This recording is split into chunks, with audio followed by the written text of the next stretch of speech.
নমস্কার বন্ধুরা, চলে এসেছি নতুন একটা ব্লগ নিয়ে। আর আমার নতুন একটা ব্লগে সবাইকে স্বাগত। আইবুড়ো ভাত পর্ব শেষ হয়ে গেছে, আর তোমরা নিশ্চয়ই এই ব্লগটা সবাই দেখে নিয়েছো।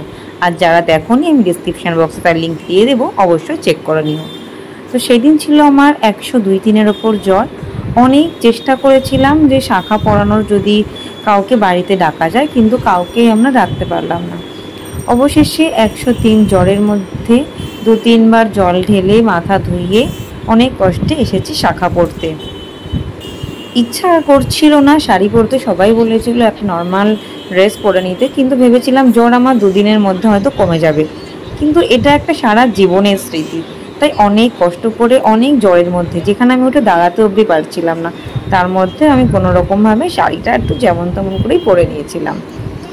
আর শাখা পড়াতে আমার সাথে এসেছিল দিদি, এসেছিল কাকি, আমার দিদা আর আমার মাসি। তো আমরা 4-5 জন মিলে শাখা পড়তে চলে এসেছিলাম, আর ওরা সবাই মিলে শাখা দেখে একটা শাখা বেছে দিয়েছিল।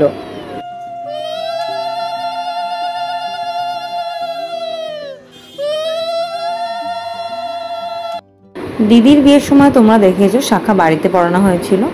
ভেবেছিলাম যে আমিও হয়তো পারবো, কিন্তু আগে থেকে যেহেতু বলে রাখা হয়নি, এই জন্য আর হলো না। তো যাই হোক, এই কষ্টের মধ্যেই এসেছি। আর মাথায় ফুল তো আমার সকাল থেকে বাঁধাই ছিল, আর চেঞ্জ করিনি, আর চলে এসেছি পাশের মন্দিরে মাকে নমস্কার করতে। আর আমার তখন জ্বরে কাঁপ পুড়ে যাচ্ছিল।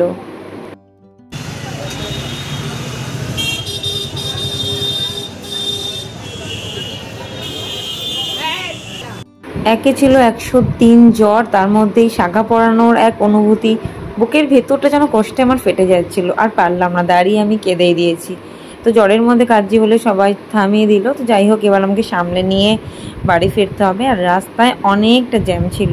তো শাখা পড়ার পর দেখছি শরীরটা একটু বেটার লাগছে, কারণ আমি ওষুধ খেয়ে স্নান করে তবে এসেছি। মানে জল দিয়ে বারবার আমাকে মাথা ধুয়ে দেওয়া হচ্ছিলো, গা ধুয়ে দেওয়া হচ্ছিলো, সবটাই করেছিল শুক্লা মাসি। বারবার মাসি আমাকে স্নান করিয়ে দিচ্ছিলো, গা হাত পা ধুয়ে দিচ্ছিলো। তো এখন দেখো শাখা পড়ে চলে এসেছি বাড়িতে।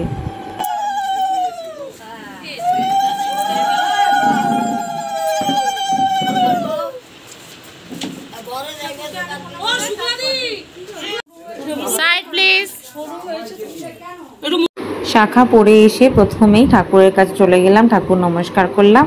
তারপর বাবু, মা, বাইরে বড়রা যারা যারা আছে সবাইকেই আমি প্রণাম করে নিলাম, সবার আশীর্বাদ নিয়ে নিলাম।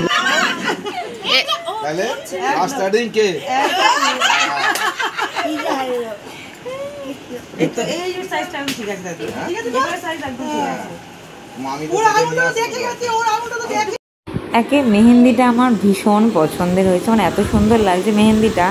আর তার মধ্যে শাখা পরার পর হাতটা একদম যেন পাল্টে গেছে। তো বারবার মনে হচ্ছিল আয়নায় নিজেকে একটু দেখি। আর তারপরে দেখো চলে এসছে দাদু ফুল নিয়ে। আর দিদির বিয়ের সময়ও দাদু ফুল নিয়ে এসে দিয়েছিল, আর আমার বিয়ের সময়ও দাদুই ফুল নিয়ে এসে দিয়েছে। আর সেটা দেখে শুক্লা মাসি বলছে সব ফুলই কি আমার নাকি, মানে সবারই ইচ্ছা হয় একটু জুঁই ফুল বাঁধার। আর ওদিকে আমাদের বিয়ের আগের দিন পুকুর নিমন্ত্রণ করতে যেতে হয়, তো সবাই মিলে চলে গেছে পুকুর নিমন্ত্রণ করতে, আর আমরা কজন বসে আছি। আর এই দেখো বলতে বলতে চলেই এলো সবাই।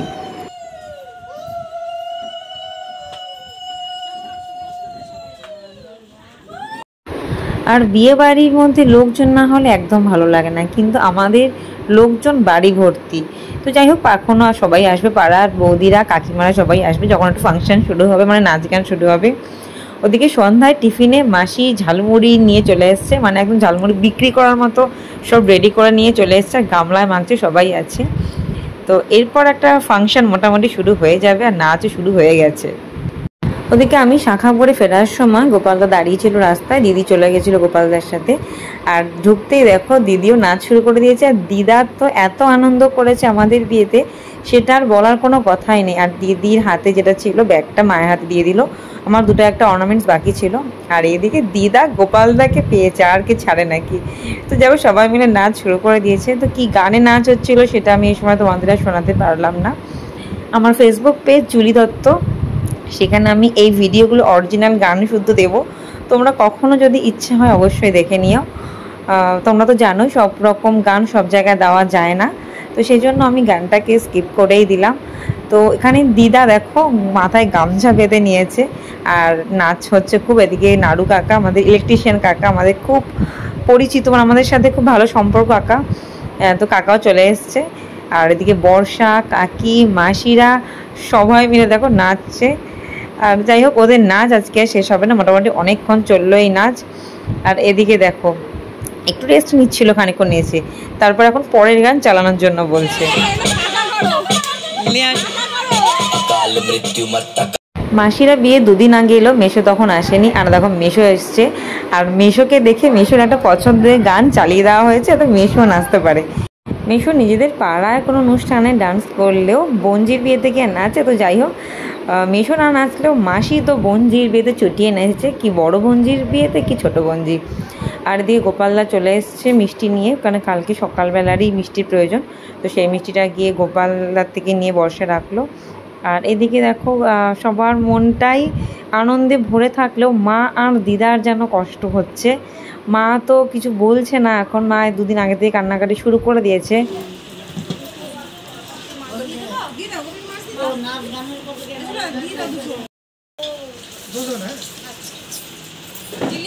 এদিকে সবাই খেতে বসে গেছে। আর স্নেহা সকালবেলা তখন আসতে পারেনি, তো জন্য স্নেহা বিকালবেলায় মানে সন্ধ্যাবেলা রাতের বেলা স্নেহা খাওয়া দাওয়া করবে। আর এদিকে মাসি দিচ্ছে আর সব বসে গেছে। আর গরমটা এতই পড়েছিল, সবার এইরকমই অবস্থা। আর আমাকে মাসি খাইয়ে দেবে, মেহেন্দির দিনও মাসি খাইয়ে দিয়েছিল, আর আজকেও। তো আজকের ব্লগটা আমি এখানেই শেষ করছি, দেখা হবে কালকে মানে নেক্সট ব্লগ নিয়ে। আর অনেক ভোর ভোর মানে 4টের সময় উঠতে হবে আমাকে দধিমঙ্গলের জন্য। তো আজকের ব্লগটা এখানে শেষ করছি, টাটা।